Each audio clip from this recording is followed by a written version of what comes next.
Egaa akkuma beekamu jijjiirraa maallaqaa karaa Itoophiyaa yookaan gabaa gurraachaa yookaan awwaalaa isa jedhamu guyyaa hundayyuu biyyoota 20 qabadhee dhufa. Akkasumallee guyyaa har'aa biyyoota 20 qabadheen dhufee jira jechuudha. Guyyaa har'aa immoo karaa baankiitiin immoo baankota keessa baankii Oromiyaatiin qabadhee dhufee jira jechuudha. Guyyaa kalee baankii daldala Itoophiyaa yookaan nigdi baankiitiin qabadhee guyyaa har'aa immoo akkuma jedhe karaa baankii Oromiyaatiin qabadhee dhufee jira jechuudha. Hordoftoota kabajamtoota maamiloota koo nagaa waaqayyoo isin daganne nagaan waaqayyoo manaa fi kallattii jirtanitti isiniif haa ta'u. Warroonni mana kanaaf haaraa taatan nooraan manni kun mana keessanii chaanala kanas sabiskiraayib sheer laayik gochuun gara maatii keenyatti dabalamaa isiniin jenna.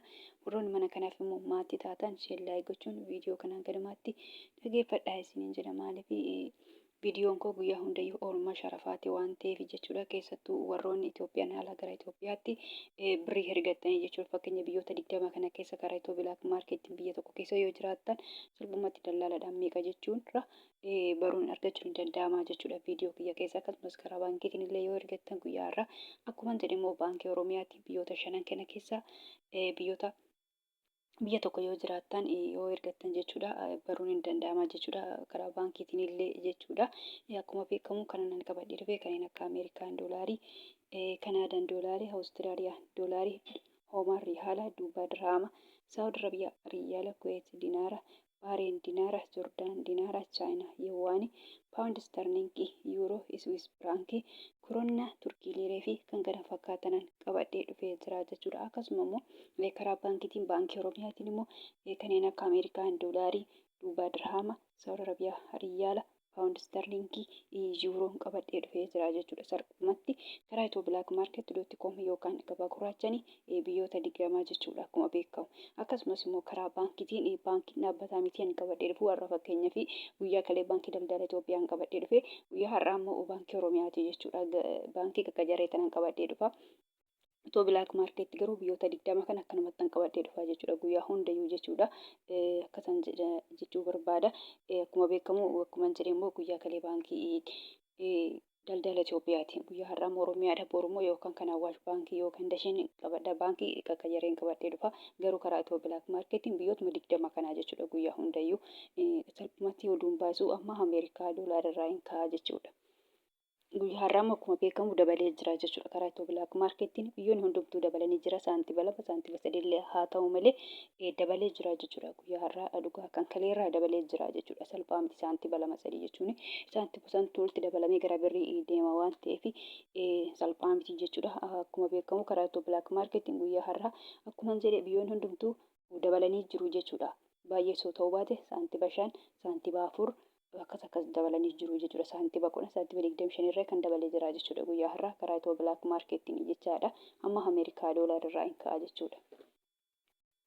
Ameerikaa doolaariin tokko guyyaa har'aa karaa Itoophiyaa.com yookaan gabaa gurraachaan birrii 100 fi birrii 60 fi saantiba 77 jechuudha. Akkasuma immoo Ameerikaa doolaariin tokko guyyaa har'aa karaa baankii Oromiyaatiin birrii 100 fi birrii 34 fi saantiba 68 jechuudha. Kan itti aanu Kanaadaadha. Kanaadaa doolaariin tokko karaa Itoophiyaa.com yookaan gabaa gurraachaan birrii 100 fi birrii 17 fi saantiba 12. Kan itti aanu Awustiraaliyaadha. Awustiraaliyaa doolaariin tokko karaa Itoophiyaa.com yookaan gabaa gurraachaan birrii 100 fi birrii 4 fi saantiba 81. Kan itti aanu Hoomaan riyaalli tokko karaa Itoophiyaa.com yookaan gabaa gurraachaan birrii 400 fi birrii 17 fi saantiba 90. Duubaa dirhaamiin tokko karaa Itoophiyaa.com yookaan gabaa gurraachaan birrii 43 fi saantiba 76. Akkasuma immoo Duubaa dirhaamiin tokko guyyaa har'aa karaa baankiitiin baankii Oromiyaatiin birrii 34 fi saantiba 99.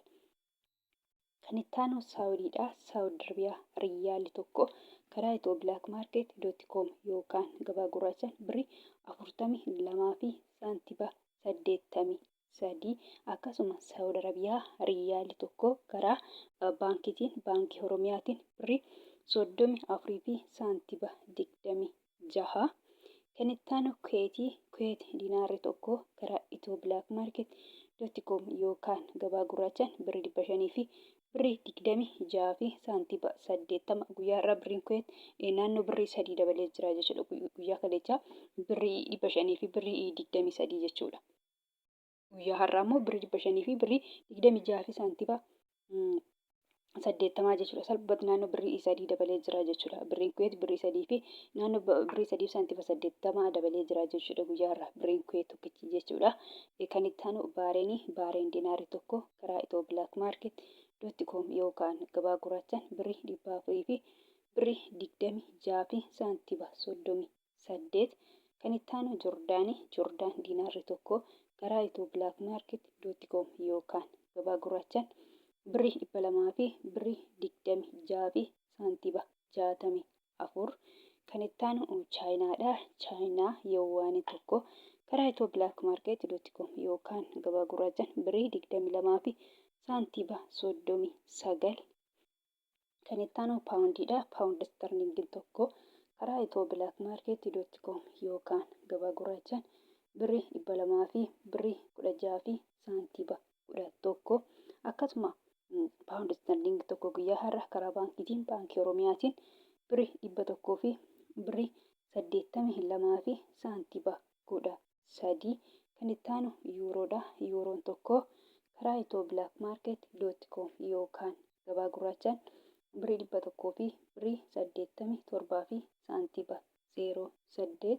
Akkasuma immoo Yuuroon tokko guyyaa har'aa karaa baankii Oromiyaatiin birrii 100 fi birrii 56 fi saantiba 46.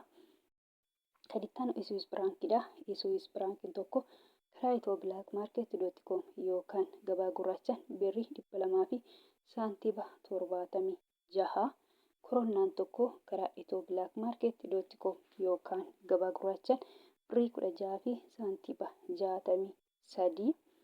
Turkii liireen tokko karaa Itiyoo Bilaak Maarket .com yookaan gabaa gurraachaan birrii 3 fi saantiba 98. Kan itti aanu Ijipshaan Paawundiidha. Ijipshaan Paawundii tokko karaa Itiyoo Bilaak Maarket .com yookaan gabaa gurraachaan birrii 3 fi saantiba 25. Yemen Riyaalii tokko karaa Itiyoo Bilaak Maarket .com yookaan gabaa gurraachaan 0 saantiba 66. Israa'el Sheekeliin tokko karaa Itiyoo Bilaak Maarket .com yookaan gabaa gurraachaan birrii 47 fi saantiba 90. Kan itti aanu Paakistaan ruupeen tokko karaa Itiyoo Bilaak Maarket .com yookaan gabaa gurraachaan 0 saantiba 56. Hindiyaa ruupeen tokko karaa Itiyoo Bilaak Maarket .com yookaan gabaa gurraachaan birrii 1 fi saantiba 86 sharafachaa oolan yookaan jijjiirrachaa oolanii jiru jechuudha. Salphumatti karaa Itiyoo Bilaak Maarket .com yookaan gabaa gurraachaan biyyoonni 20 kana fakkaatu jechuudha. Akkasumas karaa baankiitiin illee baankii Oromiyaatiin biyyoonni 5 ani qabadhee dhufe kana fakkaatu jechuudha. Hordoftoota kabajamtoota maamiloota koo kan biraa immoo kanan jechuu barbaadu jechuudha. Warroonni Joordaanii fi Beerut jirtanii jechaadha. Fakkeenya keessattuu warroonni mana madaawii jirtan jechaadha. Joordaanii fi Beerutii fakkeenya fi birriin biyya Joordaanii diinaara jedhama jechuudha. Warroonni mana madaawii jirtan immoo diinaara biyya sanii miti kan fudhattanii doolaarii fudhattu jechuudha. Akkasumas Beerut yookaan Libneen irree birriin biyya sanii paawundii jedhama jechuudha. Paawundiin Beerut yookaan Libneen immoo baay'ee xiqqoodha jechuudha.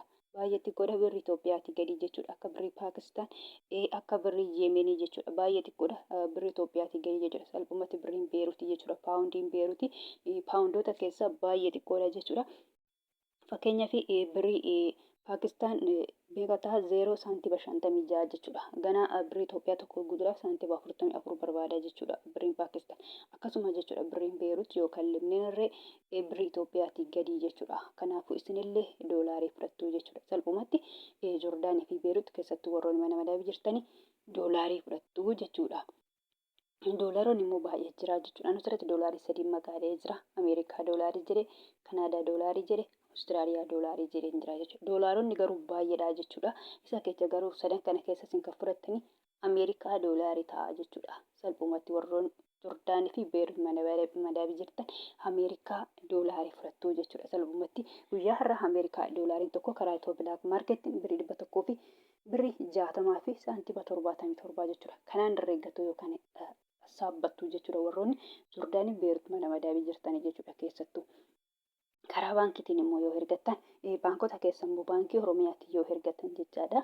Warroonni Jordaanii fi Beerut jirtan jechaadha. Akkuma jedhee birrii 100 fi birrii 34 fi saantiima 68 irra eeggattu jechuudha. Kanaan irra eeggattu malee salphumatti birrii biyya sanaa hin ta'u jechuudha. Egaa gabaabumatti viidiyoon karaa kana fakkaata. Viidiyoo birootiin hanga walitti deebinutti nagaa ta'a.